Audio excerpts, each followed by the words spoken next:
It's lovely to be here today and see so many people, and I'm not actually going to do too much talking because at the time, I say at the bottom here, a small leap of 20-something years, it's actually well over 30 years since we were all together doing the things that you'll see on slides today. And so I'm just here really to try and move everything along, and we hope to have a chatty presentation where you'll see some slides hopefully that many of you haven't seen before. Not Romanos either. It starts between the occipital and comes down through the frontal to where the nasal bones start. This photograph was taken in Amol, in Amol, at the same time that I bought Daryanur. He was pulling another cart of somewhat similar proportions. This one was slightly taller than Daryanur, but he has the same tiny little ears, you'll notice. This was what they were using them for, because they were very useful in the streets. They could move really fast, faster than donkeys. But after we'd spent 2 or 3 years buying these things, I noticed that we'd bought out everything in Amol, and that they were beginning to use donkeys. I noticed I didn't take this picture. I took that picture, since that's me.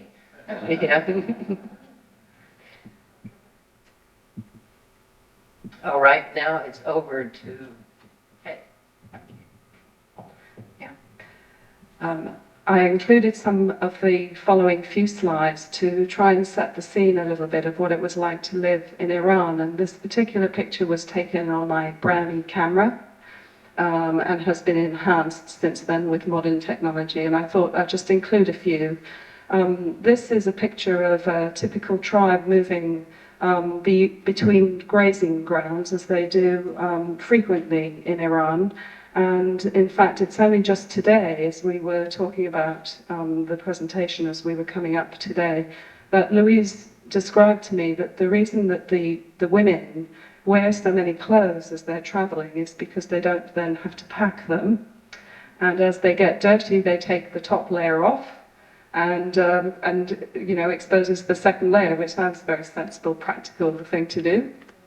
You'll see obviously all the animals go along with them, and that is not a Caspian foal. It's just a picture of a young horse being moved in the traditional way. That happens to be our old Volvo in the background. And here is not a Caspian. The ears are slightly too large. But I remember as a youngster being quite taken with this picture because the donkey was obviously getting the easiest ride of all. Now this is the first picture of the presentation, I guess, taken at Louise's farm. And I'm afraid I need to ask Louise to help me with this. I think that might be Rostam. That is Rostam, and the groom is Omidali, who then traveled with your horses to America. Right. Okay. Okay, so Rostam is a little youngster. Oh, could we go back? Thank you.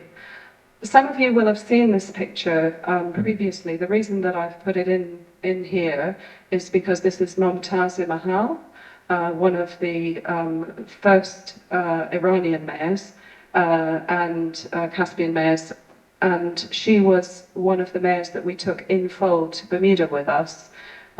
She's looking so sleek and lovely here because she was being used as an example of describing the characteristics of the Caspian horse in the early days, which Louise and my mother worked on to define what those characteristics were.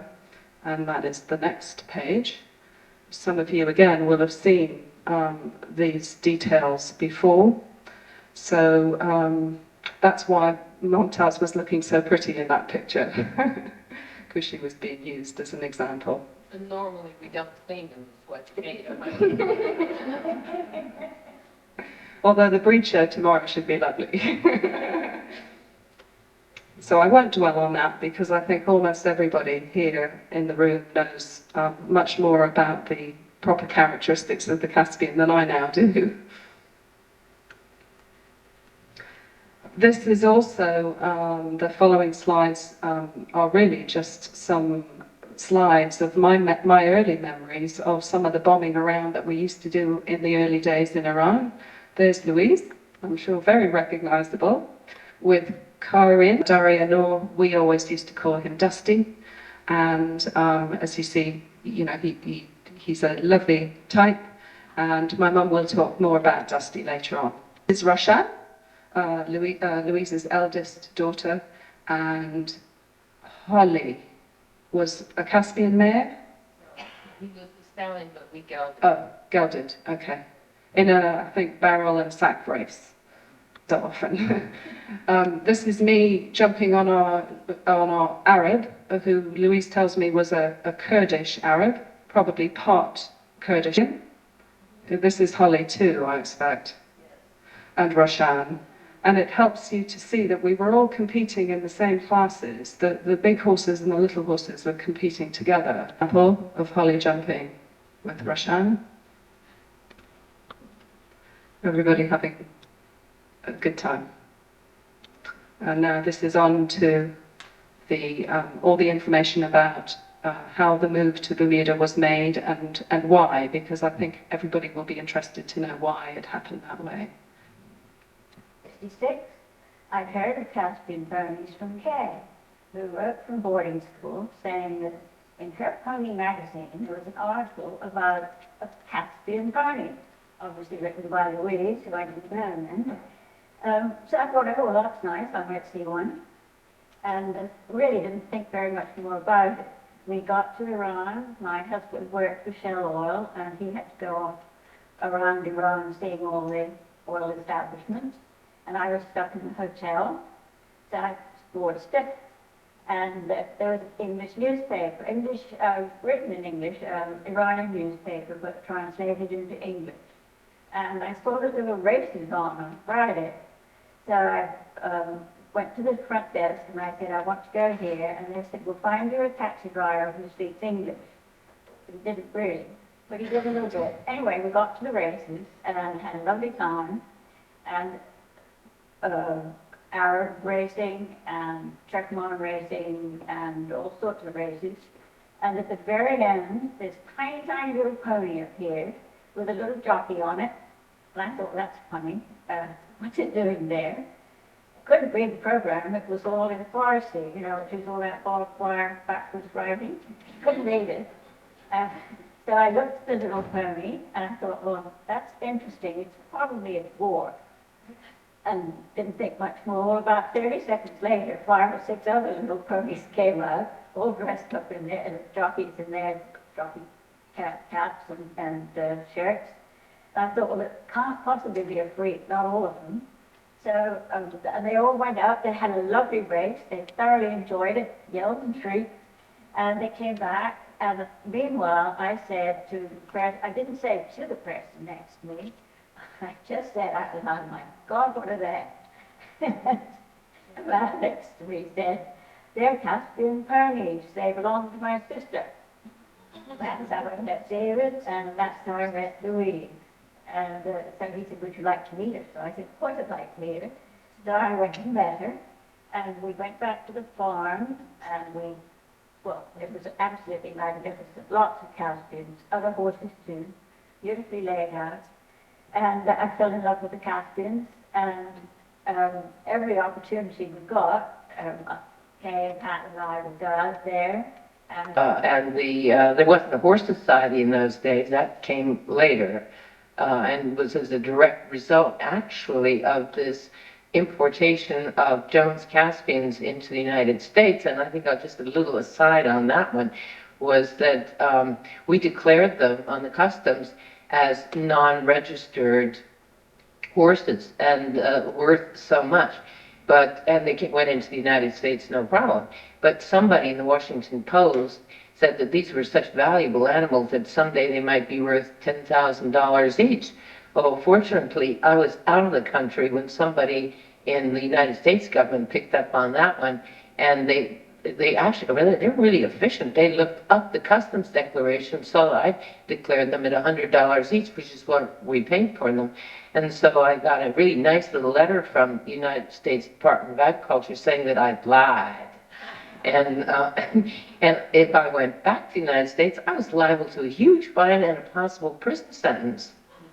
So I went to the Ministry of Agriculture in Tehran and explained my problem. I said, look, I do have a stud because if they're registered, you don't have to pay customs, but if they're not registered, you do. So I said, I have all this, just put a stamp on my book. And he thought about it for a bit and he said, well, you know, Mrs. Fevers, I really would like to tell people, we've got a little problem here. You see, the things we have cattle, we have goats, we have sheep, we even have camels, but we don't have any horses. You see, we're mechanized. Well, that wasn't going to help me a whole lot. So a few nights later, at a party, I ran into the Shah's master of horse, Kambi Zatabai, and I put the problem to him, and I said, look, no, why don't we organize some kind of a horse society that will be officially recognized by the government? And you put a stamp on my thing. So see, I really would like to go back to America occasionally and see my family. So that's how the Royal Horse Society started. Anyway, we had no problems at all getting all the papers for the horses to be exported from Iran. In fact, everybody was delighted to see them go. I think over to Joe. Yes, you're quite right. Everybody kept saying, what are they? Why do you want them? You must be crazy. And we got quite used to that. And then the airplanes, actually, Louise could tell you more about those. That was the next step. Oh, the boxes. You better tell that. Wait, what? No. These? Yes, I did. Okay, the boxes were fine. They were measured, they were made, they were reinforced, plastic lined, padded, stuck on the bottom, painted, stenciled, Caspian ponies from Iran. And the ponies went in and got fed and came out, so that was fine. Then we got to the airport. Louise could put in a little bit now about the airline that they went on.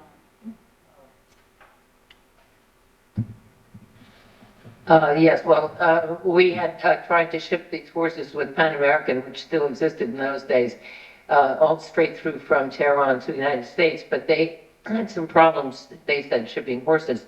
So we got around that by putting them on an Iran Air flight to Istanbul, and then from Istanbul they got on a Pan American flight. Apparently you can go from Istanbul, but not from Tehran. And they were shipped to New York on that. And it was a good thing I hung on to the manifest, because then trying to ship them from the United States after 2 months showing to Bermuda, Pan Am said they weren't going to do it. We don't ship horses. We've never shipped horses. And so I pulled out this manifest and said, but you did ship horses. So, well, I think we better wait for the rest of that story, because it gets more complicated to the only thing, a lot of airlines. And yeah, okay, off to you. It's the day they're leaving. 5 o'clock in the morning, we left Louise's farm, on foot, everybody. Omar, he was leading well, he was leading Sue, I guess, Caspian. I don't remember who was leading there, doesn't matter. Anyway, we got to the airport at 8 o'clock, it's quite a way. Got to customs, and customs said, what are they? So we said, what they were. What address do you want to send there? More or less, they're not going to use. We said, but we want to, we like it. So we put Mitra in her crate and weighed. We had to do this for the weight, for the shipping costs. So Mitra, being the lightest, went in her crate and it went on a very wobbly scale, about 18 inches off the ground. And she was fine. I've forgotten what she weighed, but anyway, she went in, no problem. And at 9 o'clock, they finished all the paperwork customs had. So we went to the cargo office, and ponies still being led, and boxes being carted along behind. Everything was fine. Then, let's see, the vet came and washed their legs and feet, and said, oh, they're so sweet, they're absolutely no problem, don't tranquilize them. So we didn't. It was a mistake. 11 o'clock, the plane should have landed, but it didn't.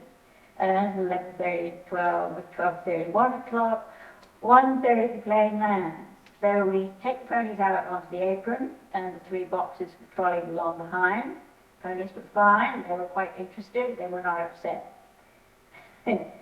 One of the passengers getting off the plane stopped, absolutely dead, took off his glasses, cleaned them, put them back on, looked again, shook his head.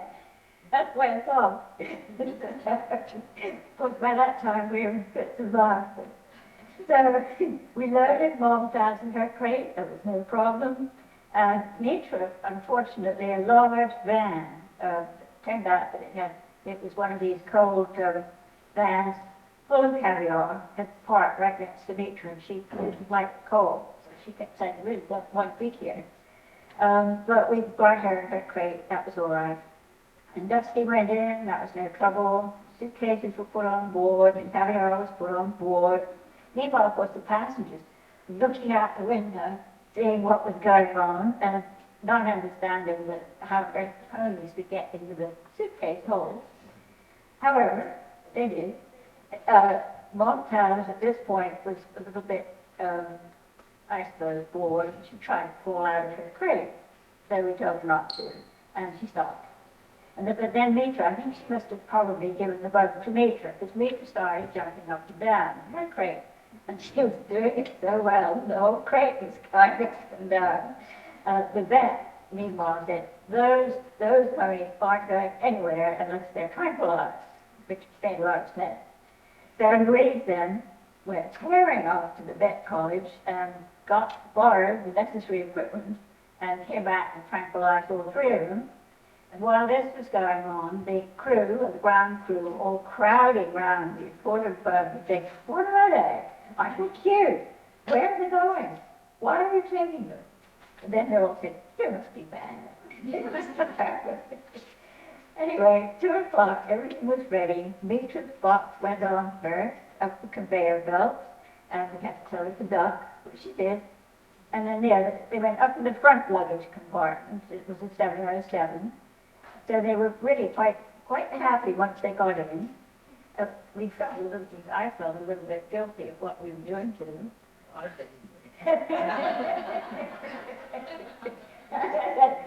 What are we doing to these poor little things? Anyway, at that point, we went back to Jerusalem, which was the week before, and we both had a huge drink. And then back to Louise and the States. Well, it was decided to make the most of this very expensive trip for which Joan was paying, of course, although she paid the horse part, by taking my 2 daughters and the daughter of the German ambassador, who was a good buddy of my children, off to the States to pick up the Caspians after the mandatory quarantine, take them to my father's farm in Virginia, and do a little tour of the Virginia show circuit. Well, you talk about fools rushing in. These ponies hadn't been trained, the children hadn't been trained. First thing, we picked them up from quarantine, driving down to Virginia. It's nighttime by the time we unload them.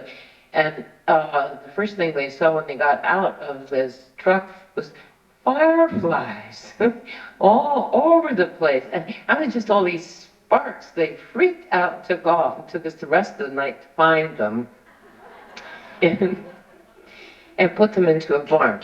And then the next day, we started the training. I enrolled the children at the Madeira school riding thing to learn, walk, trot, and canter, not gallop over the desert. And the ponies went down there, too, to get a little bit of proper training in a ring. And then we started off where we should have ended up, which we went to the most prestigious horse show in Virginia, the Warrenton Horse Show. It was the best, the cream of all the ponies and horses, and we entered in there. Well, you have to give credit to the courage of everybody. Omidali, our Kurdish groom, who had the stallion, he had sort of exhibit. They didn't let us ride Dusty in the classes, but the 2 mares went in, and they did very well. In the jumping, they did okay until they got to the chicken coop, a nice little white thing like this, and they both just walked up and went down the other side. But there were no refusals, and they looked just absolutely gorgeous with the sort of chunkier Celtic ponies, which are what are usually used in Virginia. Well, we continued along this sort of posh line of horse shows. There had never been pinned, nothing like that. And I asked one of the judges one day, saying, "There's something wrong with these horses?" He said, "No." He said, "There's nothing wrong with them. It's just," he said, they just don't belong in these classes. You can't pin a pony like this against those other ponies. It's like putting in a zebra with an onager. Which one are you going to go? Or are you asking the question, if you've got two apples and two pears, how many do you have? Well, it's two apples and two pears, not four. Anyway, we ended up where we should have started, which is a little local show right around the corner, and we actually won a ribbon. But we learned a lot, and actually the Caspian really made sort of a name there at that time. And of course, that article that got me in all the trouble with the customs people. But then it came time to take the horses to Bermuda and hand them over to Joan. So we did all the necessary paperwork, et cetera, et cetera, et cetera, and put them in a truck with Omidedi, and they went off to then called Idlewild in New York for the short flight over to Bermuda. And we went up by, I forget what, train, car, something. And we met Omidedi at the airport and found him very distressed because he said, they're not going to take the horses. So we went in to see I forget, it was Pan Am again. And they said, no, we can't do it. We just don't have the facilities for this sort of thing. You would go to Boston. Well, all right, we went to Boston. Omidedi went with a truck, and I guess we were in a car. Must have been I don't remember. But anyway, we get there and find that Omidedi is lying spread-eagled on the tarmac in front of this truck and refusing to get up. And everybody's sort of shaking their fists at him. And I said, Omidedi, what's the matter with you? Yeah, get up, let's go. He said, no, they're not going to let them go from here either. He said, I'm not moving. They're going to have to drive over me. Well, Omidedi had been really good for 2 months. He's a good Kurdish boy, fantastic with horses. We see, the problem with America, they don't have any bread. Well, bread is the staple diet of any Iranian. I didn't believe in that Wonder Bread, and you take a loaf of this stuff, go like this, and it turns into something this thick. He said, you can't live here, there's nothing to eat. So anyway, we managed, they said, we've never shipped horses. Same story we got in Tehran, but I had the manifest and I showed it to them. I said, oh, but you did ship horses. So they looked at this and said, okay, all right. And so they loaded them again into the luggage compartment, and I went running around down from luggage compartment, just made it up into the passenger compartment, time to go, and along with the children. But I made the big mistake of wearing a pair of new shoes. By that time, my feet had really had it. So I took my shoes off. It was very comfortable. And when we got to Bermuda, then I couldn't put my feet back, of course, into my shoes, because I'm sure we've all been through that one on a long flight. Anyway, so carrying my shoes, I go down and walked around the back of the airplane to the cargo master, and I say, by the way, there's 3 horses in there, so if you have any problems, just, let me know. And he said, madam, we carry suitcases in that part of the airplane, not horses. He said, I suggest you go through immigration, you pick up your suitcases where everybody else is picking up their suitcases. I said, all right. So we went through and I picked up the suitcases, met Joan's husband who was there, and I said, listen, I'm not quite sure where the other suitcases come on, but let's go find out where the cargo comes out. So we go around there, and there's this really red-faced cargo master coming along, pulling this thing with 3 crates of horses on them. And he said, madam, I am sorry. I opened that up, and there were 3 horses in there. So anyway, we got our horses, but he said that there is a small further problem here. He said horses can come and there's no duty on horses, but you can't bring wood into this country.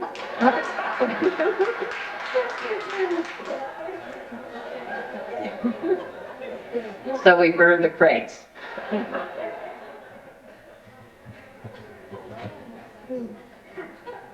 Well, as a matter of fact, unfortunately, I wasn't there. My mother was in London having cataracts removed with both eyes, and I had to be returned. However, Penny was there. She doesn't remember much about this, I'm afraid. But the ponies were taken to the local riding school, which belonged to a friend of ours. And he knew, he's a vet, he's very handy. And he knew all about the Caspians coming, and it was all set, and had a place for them. So they settled in quite well, I believe. And they went for a ride with Louise the following morning. and everything was fine. I got back very shortly after.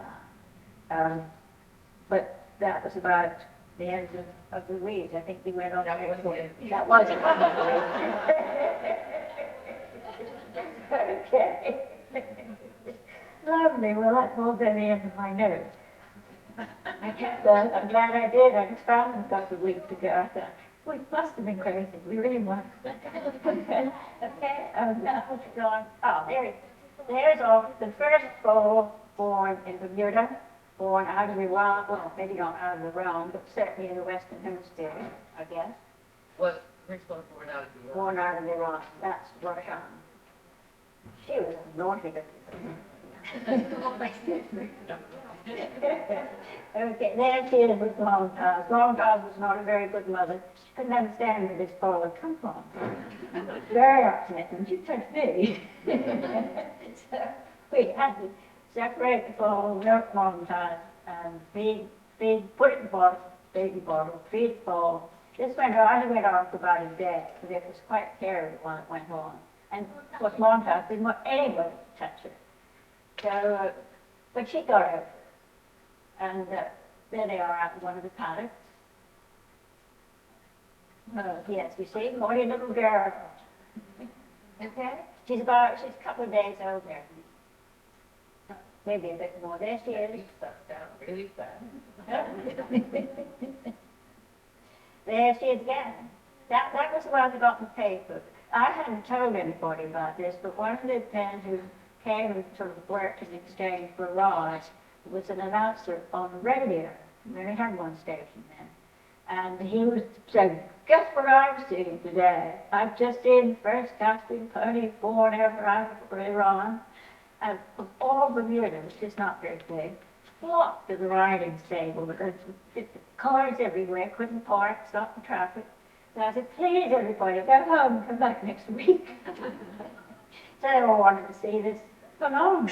They all said, isn't it small? So anyway, that was Roshan. Okay. There she is again. Yes, they made a big fuss of it. All her finery. Montaz was very surprising. There again, Roshan and Montaz and Nia, daughter of a friend of ours who rode up there and loved to help, thank heaven. She still comes down from the States with her daughter, and they still ride our horses. So we've kept up the good friendship. I guess that's Roshan. I think it is, yes. Yes, she really was great. Okay? That's Daria. His first picture. He was a pet. He was no trouble at all. He loved to jump. He pulls around on the ground. Well, he very big trouble, but not to us. So he pulls on the ground, he's going, he saw the other horses jumping over them, so he'd go and jump over them too. Okay? Your face was this Roshan. I see the scar in it. Well, it must be. It looks like it. Yeah. Okay. Oh, yes, it took two of us to do that. She did not like to have her feet picked up at all. Yeah. If you really must. There's our move. And the rest. I love that. That's our rush on the number. I could trade just before, I think it was just before Sheriff. And there they are grading. That was at the same time. This is Mitra. Oh yes, I did say that it turned out that Mitra was not in Bowles last time. So we put her in Bowles Dusty. I should have said that earlier. And the result was Daria. He was a pet. And she was so good. She was always good. One of the shows, that's Caspian on the left, with Adam Conyers. They won the pair class. But you know, I don't remember saying Craig said, oh, it was Welsh. It was a Welsh. Yeah. Welsh man now. Yeah.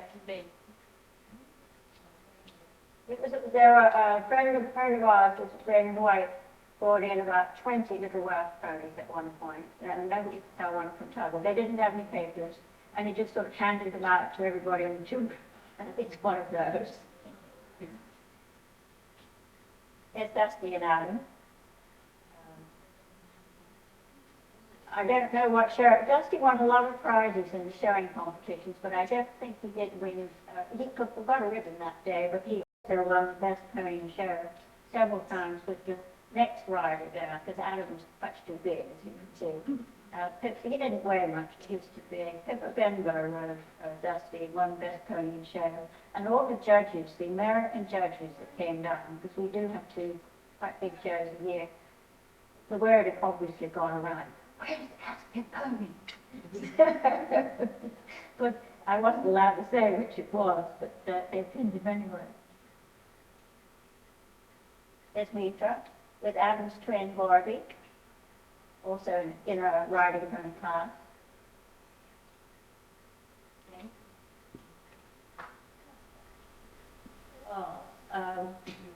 Now that was when they were presented to Prince Philip. I don't have any pictures of them actually being presented, but that was Heather Arterbury. She's a twin as well, lots of twins around. Heather Arterbury on Mitra. And the next one is, it's gone. Sorry. We missed quite a few actually. Try the next one, right up there,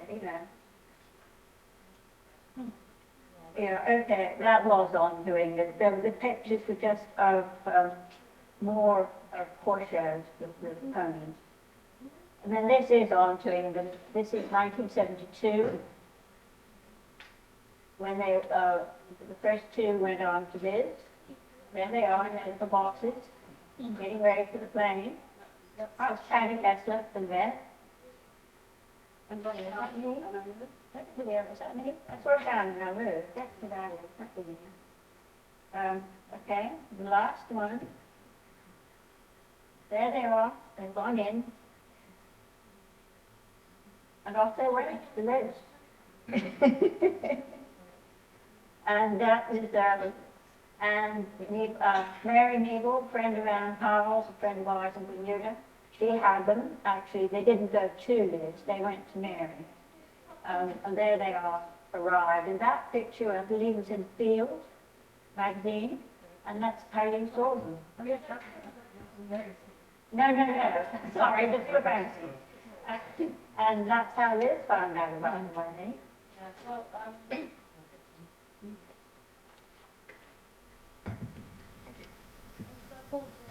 In fact, that picture, as I think I said on Wednesday, that did appear in the Field magazine, and it was actually my then husband, Guy Foster, who was leafing through idly the Field, and he suddenly said, "Good grief, look at these," and passed it to me, and I said, "Good heavens, I've never seen anything quite like that, I've never seen anything quite so elegant, and obviously so small, because we were more used to much more heavy-set bodies and shorter legs, and if they were that size, they were generally chunkier." Bedding we used sawdust from the mill, and things weren't very good at all. There is a small amount of pasture, but not much. And we were feeding them. Well, they didn't starve, but they could have done a lot better. And meanwhile, I thought, when that first started, I thought, well, we better have some more babies. So we did. They were fine. Now I'm just trying to think who had who. Mitra and Darius, nice little bay colt, and Montez and Vashta. And they did their time. And eventually, finally, in 1975, which was a long time later than they should have gone over, the plane came by. It was a freight plane with a big door, just like the one you saw, and they were able to go. And there was no problem, no shipping problem. They got in their boxes. Oh, yes, there was. Darius was very lively. And they'd been perfectly fine. And Patty's vet didn't want to tranquilize because he said, well, sometimes it just takes them the wrong way. They don't get quieter, they get worse. So he didn't tranquilize at that point. And Darius started, as Nutra had when she was sick, jumping around like this, and the crate was going up and down. And I didn't have very much, I had lots of rope. Being from a nautical family, we always had lots of rope around. So we tied Darius into the crate, that sort of crisscrossed all over the top of the crate, so he couldn't get out. Patty did tranquilize him, thank heavens.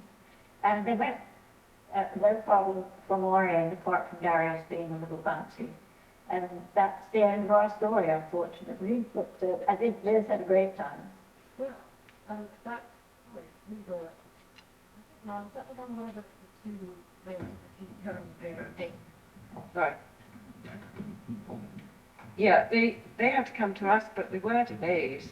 There were delays because I think that was the one where the plane had to put into Kingston because it had engine trouble, and they had to wait in Kingston for an engine to be flown up. Kingston's the other way, Kingston's south of us. Oh, well, there was something, there was a problem with the plane engine, and there was a delay while they flew an engine out, or something. I don't know what it was, or got a different plane, because I know they were delayed by the time they got to us by quite a, quite a bit.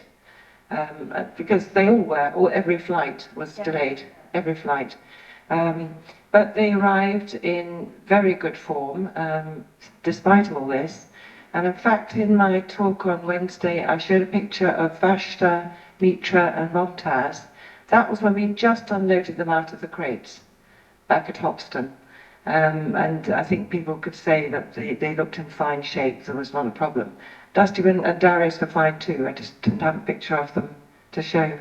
And they settled in very well. So, There we go. there we go.